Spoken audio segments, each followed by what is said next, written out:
Assalamualaikum warahmatullahi wabarakatuh. Kembali lagi dengan saya Michael di channel Indonesian Horror Story.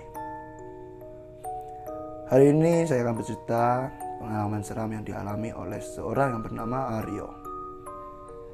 Aryo adalah seorang pegawai di suatu perusahaan. Dia sudah bekerja di perusahaan tersebut cukup lama. Bisa dikatakan dia adalah seorang pegawai senior di kantornya. Pada suatu hari, ada pegawai baru, seorang perempuan bernama Desti.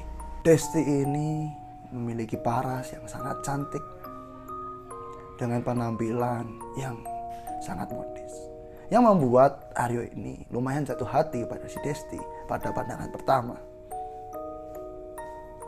Aryo ini mulai tertarik dan mulai mencoba untuk mencari cara agar bisa dekat dengan si Desti.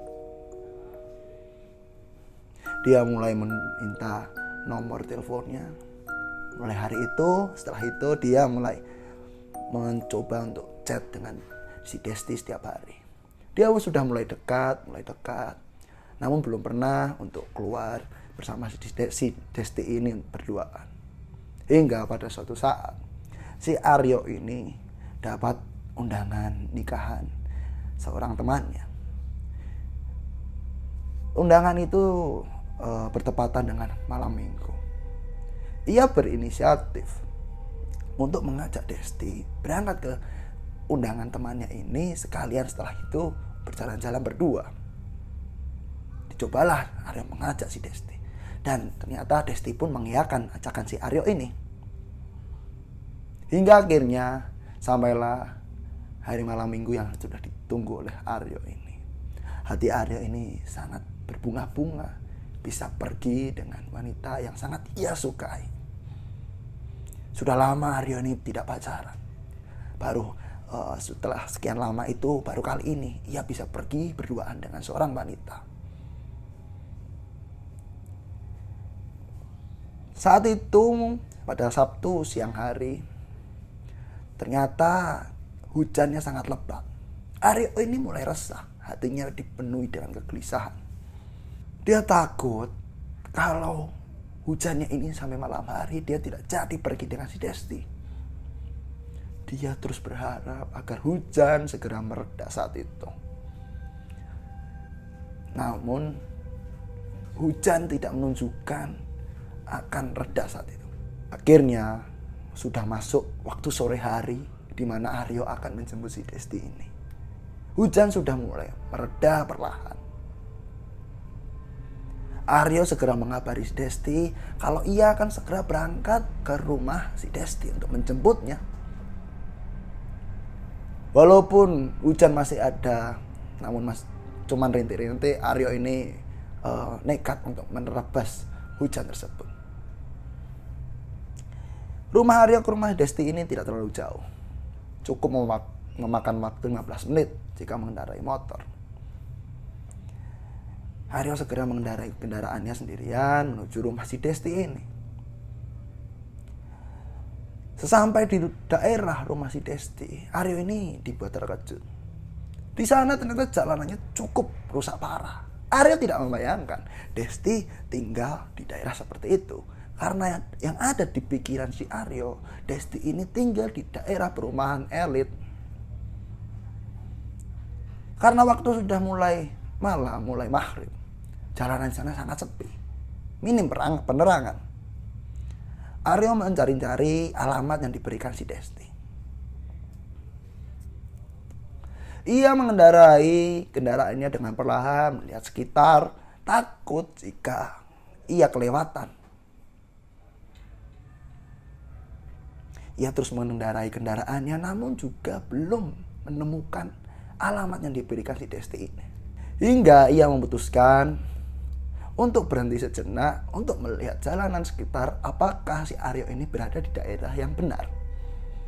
Saat berhenti tersebut, Aryo melihat dari kejauhan ada seorang yang menggunakan caping sedang berjalan dari kejauhan menuju si Aryo.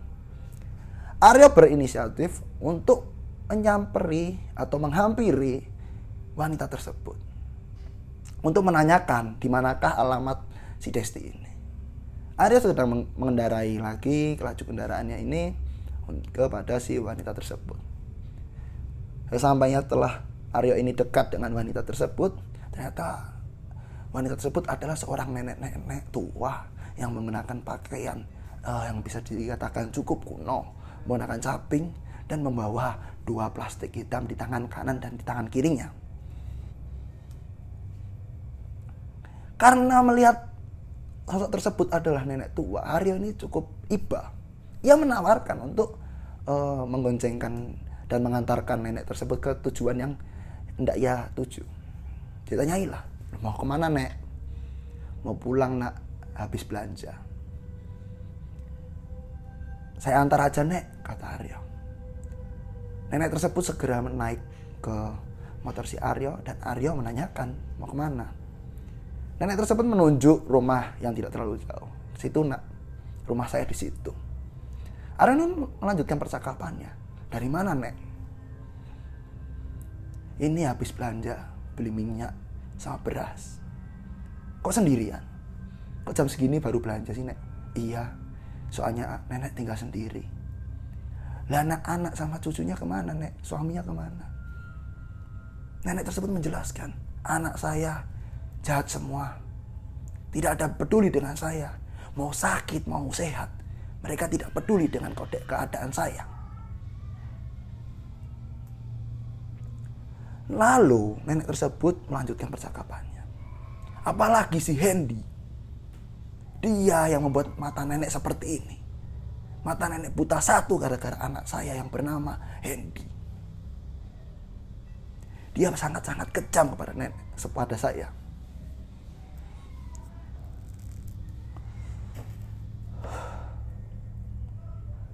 Akhirnya Aryo ini sampai di rumah yang ditunjuk oleh nenek tersebut. Namun rumah tersebut cukup janggal. Rumah tersebut dikelilingi oleh seng sehingga tertutup, tidak bisa dilihat dari luar. Udah nak, di sini aja, ini rumah nenek. Lalu si nenek tersebut pun turun. Aryo pun segera berlanjut untuk mencari rumah si Desti. Namun sebelum ia meninggalkan nenek tersebut, nenek tersebut sebelum menuju rumahnya, ia membalikan badan dan berkata kepada si Aryo, lebih baik kamu jangan mendekati wanita tersebut. Dia bukan wanita baik-baik. Aryo yang cukup bingung ini hendak menanyakan apa maksud kata nenek-nenek tersebut. Namun sebelum ia menyampaikan pertanyaannya, nenek-nenek tersebut sudah terlanjur jauh dari pandangan si Aryo. Jadi Aryo menghiraukan saja dan melanjutkan perjalanannya mencari rumah si Desti.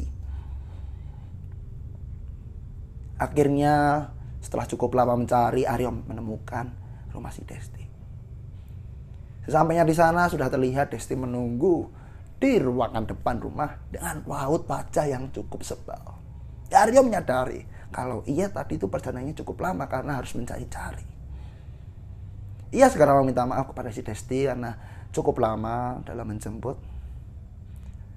Dan dia bercerita kalau dia bertemu nenek-nenek. Si Desti ini kebingungan. Loh, nenek-nenek siapa? Aryo menjelaskan, nenek-nenek tersebut mengenakan pakaian kuno dan mengenakan caping. Lalu Desti meneruskan, loh, membawa beras dan minyak. Aryo pun kaget, iya, kok kamu tahu? Itu nenekku, kata si Desti. Oh gitu. Terus nenek tersebut bilang apa lagi? Tanya si Desti. Aryo menjelaskan kalau tadi nenek tersebut menyebutkan salah satu nama. Tadi nyebutin nama siapa ya? Hendy. Terus apa yang dibilangin sama nenek-nenek tersebut? Nada si Desti ini cukup marah setelah mendengar nenek-nenek tersebut menyebutkan nama Hendy. Aryo menjelaskan lagi, katanya Hendy ini anak yang cukup jahat pada dirinya. Ia yang menyebabkan matanya hilang satu. Si Desti ini kemudian berdiri dengan raut wajah yang sangat marah. Itu nenekku. Itu dia sudah meninggal beberapa tahun yang lalu. Emang dia meninggal saat membawa beras dan minyak. Sekarang kamu pulang. Aku tidak terima ada orang yang tahu aib keluargaku. Kamu pulang sana. Jangan pernah temui aku lagi. Desti marah besar saat itu. Aryo ini kaget. Loh, kok bisa? Ternyata tadi itu bukan orang yang aku bawa. Karena dia melihat Desti ini marah besar, ia sampai tidak berani untuk meminta maaf. Aryo segera mengendarai kendaraannya menuju ke nikahan temannya sendiri. Ia masih shock, mungkin takut juga, karena ia sadar yang ia antarkan tadi bukan sesosok manusia, melainkan sosok nenek si Desti yang sudah meninggal. Aryo juga masih berpikir, kenapa si Desti ini marah besar? Berarti benar apa yang dikatakan nenek tersebut. Kalau orang tua si Desti ini jahat kepada si nenek tersebut. Aryo mengendarai kendaraannya perlahan sambil memikirkan, flashback, mengingat kejadian-kejadian yang baru saja ia alami. Hingga ia tidak menyadari ia telah dekat dengan rumah yang ia tadi antarkan nenek-nenek tersebut. Ketika ia menyadari tersebut, Aryo ini cukup takut.